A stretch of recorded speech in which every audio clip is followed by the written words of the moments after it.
తేజస్విని గౌడ అమర్దీప్ జంట గురించి ప్రత్యేకంగా పరిచయం చేయవలసిన అవసరం లేదు. వివరాల్లోకి వెళ్తే తేజస్విని గౌడ కొద్ది రోజులు సీరియల్కి బ్రేక్ ఇస్తూ అమర్దీప్ చౌదరి కోరికను తీర్చబోతున్నారు. లాస్ట్ సీజన్ లో బిగ్ బాస్ లోకి వెళ్ళిన అమర్దీప్ ఎలాగైనా టైటిల్ కొట్టాలి అని చాలా ప్రయత్నాలే చేశాడు. కానీ ఆ టైటిల్ కల అనేది కలగానే మిగిలిపోయింది. అందుకు కారణం రైతు బిడ్డ పల్లవి ప్రశాంత్ ఆ టైటిల్ ని ఎగరేసుకుపోయాడు. దీంతో డిసప్పాయింట్ అయ్యాడు అమర్దీప్.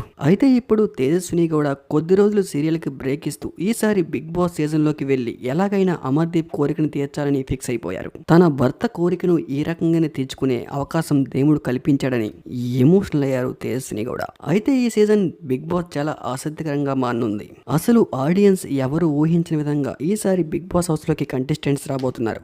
లాస్ట్ సీజన్ మంచి విజయం సాధించడంతో ఈ సీజన్ పై అందరికీ మంచి ఇంట్రెస్ట్ ఉంది. అయితే బిగ్ బాస్ లోకి లాస్ట్ సీజన్ లో అమర్దీప్ చౌదరి వెళ్లేటప్పుడు అందరికీ చాలా ఎక్కువ ఎక్స్పెక్టేషన్స్ ఉండేవి. ఆ సీజన్ లో ఎలాగైనా అమర్దీప్ బిగ్ బాస్ టైటిల్ ఖచ్చితంగా కొడతాడని చాలా మంది అమర్దీప్ బిగ్ బాస్ లోపలికి వెళ్ళకముందే ఫిక్స్ అయిపోయారు. కానీ బిగ్ బాస్ సీజన్ లో అమర్దీప్ ఆడిన గేమ్ విధానం ఆడియన్స్ ఎక్స్పెక్టేషన్స్ తారుమారు చేస్తూ పల్లవి ప్రశాంత్ కి టైటిల్ ఇచ్చేలా చేశాయి. అమర్దీప్ మొదట్లో 2-3 వారాలు సెటిల్ అవడానికి కొంచెం ఇబ్బంది పడి ఈలోపే మిగిలిన కంటెస్టెంట్స్ సెటిల్ అవడంతో అమర్దీప్ టైటిల్ కొట్టే అవకాశాన్ని కోల్పోయాడు. కానీ ఈసారి తేజస్విని కూడా బిగ్ బాస్ లోకి ఎంట్రీ ఇచ్చి తన భర్త కోరికను ఎలాగైనా తీర్చుకోవాలని పంగం పట్టారు.